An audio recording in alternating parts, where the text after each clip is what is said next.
नमस्कार दोस्तों, मैं स्कंद आप सबका अपने YouTube चैनल पर हार्दिक स्वागत करता हूं। आज हम फिजिक्स में नया topic motion and force topic number 3 motion and force के बारे में पढ़ेंगे। पेपर के हिसाब से बहुत इंपॉर्टेंट टॉपिक है और हायर लेवल एग्जाम में कोई ना कोई क्वेश्चन इससे जरूर आता है। आइए पहले बात करते हैं मोशन एंड रेस्ट। देखिए, मोशन और रेस्ट, जिसको हम मोशन को हिंदी में बोलते हैं गति। क्या बोलते हैं? गति। और रेस्ट को बोलते हैं विराम।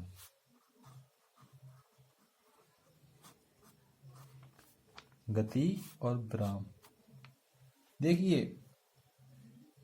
जैसा कि आपको नाम से पता चल रहा होगा, मोशन माने गति और रेस्ट मतलब विराम। संसार की कोई ना कोई चीज या तो विराम अवस्था में है या गति अवस्था में है। समझ रहे हैं ना बात को?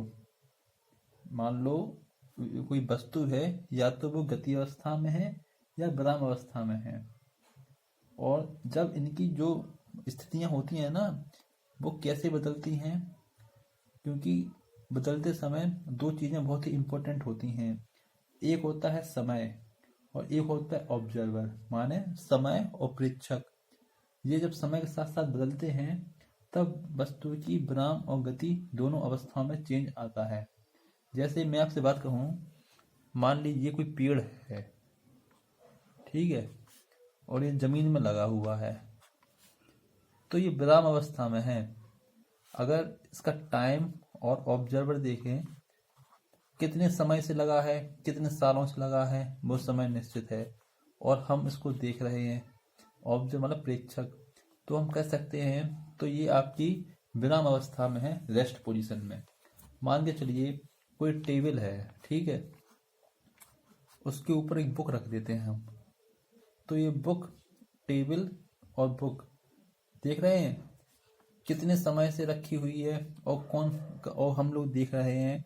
मान के चलिए एक किताब 1 महीने से एक मेज पर रखी हुई है और हम लोग देख रहे हैं। तो ये समय के साथ टाइम और ऑब्जर्वर दोनों लोग इस बुक को देख रहे हैं। मतलब प्रेक्षक समय के साथ इस बुक को देख रहा है, उसमें कोई परिवर्तन नहीं आया है। तो ये क्या है? ये आपकी विराम अवस्था है, इसको बोलते हैं रेस्ट पोजीशन। ठीक है, ये 2 एग्जाम्पल हुए हैं। और बताऊं मैं आपको, इसको हम समझा सकते हैं। आपको जनरल वे में आप समझ गए होंगे कि रेस्ट क्या चीज है।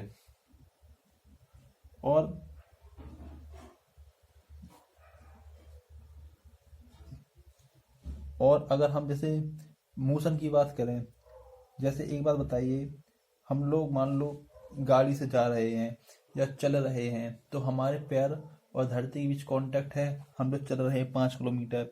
ये सब आपका गति है, विराम अवस्था नहीं है, मोशन है। अब जैसे हम सीधे खड़े हुए हैं तो हम गति की अवस्था में हैं इस समय, ना कि रेस्ट की अवस्था में।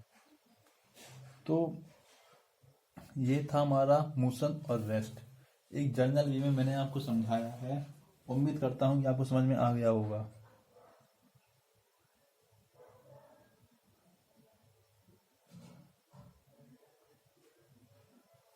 जैसे मान कार है, ठीक है, कार में 2 व्यक्ति बैठे हुए हैं, समझ रहे हैं ना। और कार के बाहर जब हम लोग जाते हैं तो रास्ते में पेड़ लगते हैं, खेत दिखते हैं, ये सब चीजें दिखती हैं आपको। तो हम लोग क्या ऑब्जर्व करते हैं? हम लोग ऑब्जर्व करते हैं कि मान लो एक कार चल रही है, गतिमान कार है, उसमें कुछ व्यक्ति बैठे हुए हैं, मान लो 1 2 3 जितने व्यक्ति हो, तो वो सब गतिमान अवस्था में है, ठीक है, यात्रा कर रहे हैं, वो सब किसमें? गतिमान अवस्था में है। तो और जबकि कार के बाहर की वस्तुएं हैं, जैसे पेड़ पौधे, भवन, और जो हम बाहर बैठते हैं ना, बाहर देखते हैं चीजों को, तो वो भी गतिमान प्रतीत होती हैं। जबकि होती हैं वो स्थिर, लेकिन ये क्या है? आंखों का भ्रम है। जैसे पेड़ पौधे हम देख रहे हैं ना कि चल रहे हैं पेड़, तो ये सब चीजें आपकी गतिमान प्रतीत होने लगती हैं, जबकि रहती हैं वो क्या? रेस्ट में। ये भी एक फैक्ट है। और मैं आपको गति के प्रकार बताऊं मोशन में, तो मोशन हमारे कितने 3 प्रकार के बेस पे होते हैं। आप लोगों को समझ में आया कि नहीं आया मोशन और फोर्स? अगर ना आए तो कमेंट में बताइएगा, मैं आपको और भी एग्जांपल दे बता सकता हूँ। जैसे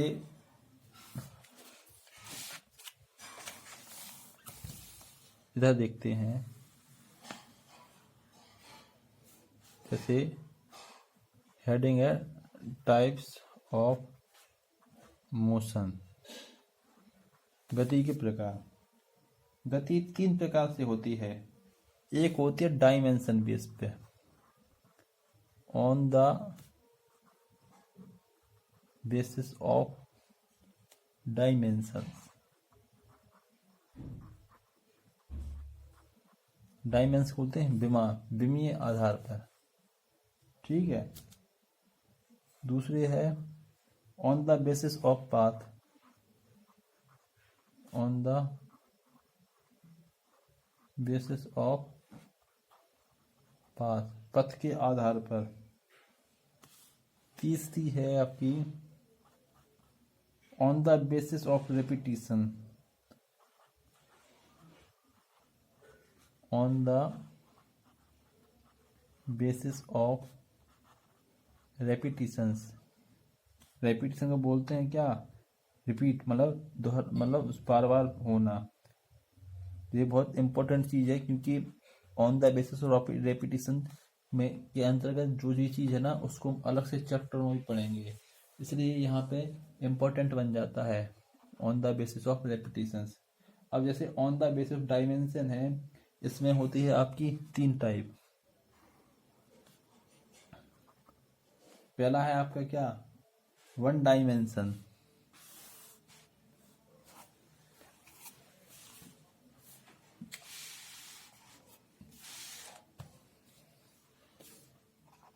क्या है आपका 1 डायमेंशन, एक विमीय बोलते हैं हिंदी में, 1 डायमेंशंस, 1 डायमेंशनल मोशन, इसको बोलते हैं एक विमीय गति।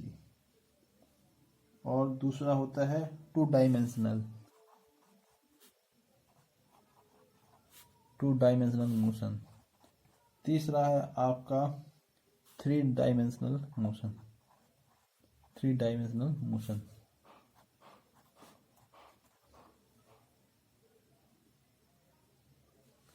वन डायमेंशनल क्या होता है, मान लो कोई ऑब्जेक्ट है या कोई बॉडी, एक वो सरल सीधी रेखा में गति कर रहा है, देखो ऐसे, तो इसको हम बोलते हैं एक विमीय गति, यानी 1 डायमेंशनल मूवमेंट।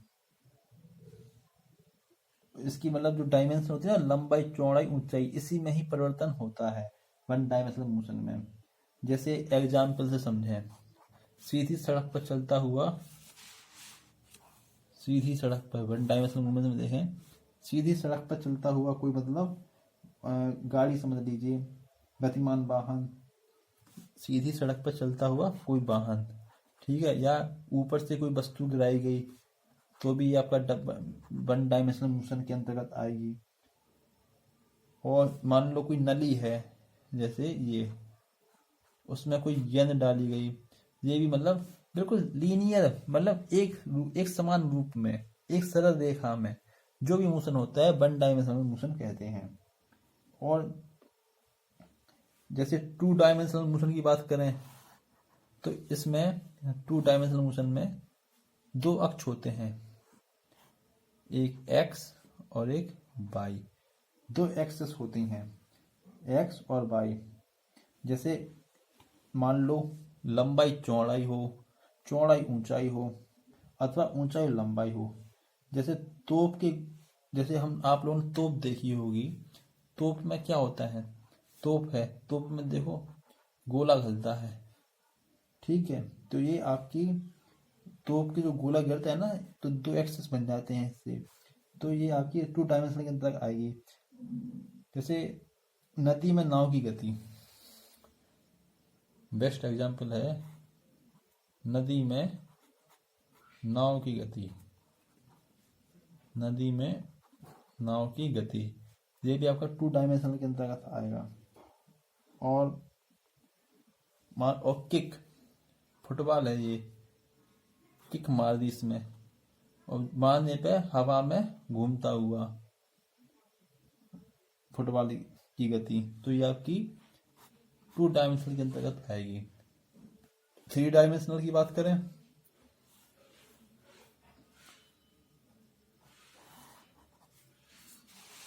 थ्री डायमेंशनल में क्या है?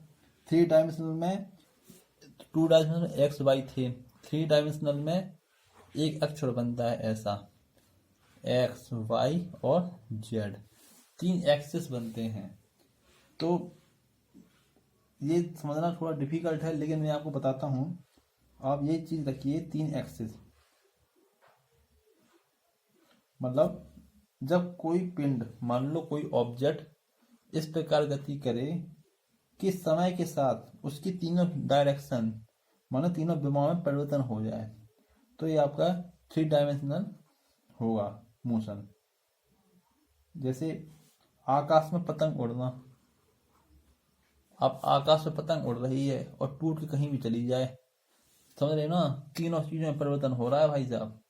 ये आकाश में पतंग उड़ना, ये आपका है 3 डायमेंशनल के अंतर्गत, आकाश में पतंग उड़ना।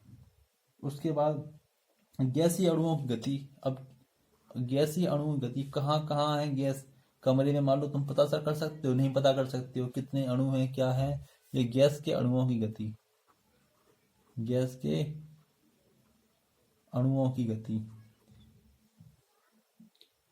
पक्षियों की गति, अब पक्षी जा रहे हैं मतलब बिना किसी लीनियर वे में, अगर वो सीधे जाते तो कहते कि एक बीमी है, लेकिन पक्षी कभी टेढ़े, कभी ऊपर, कभी नीचे, ये भी आपका 3 डायमेंशन के अंतर्गत आएगी।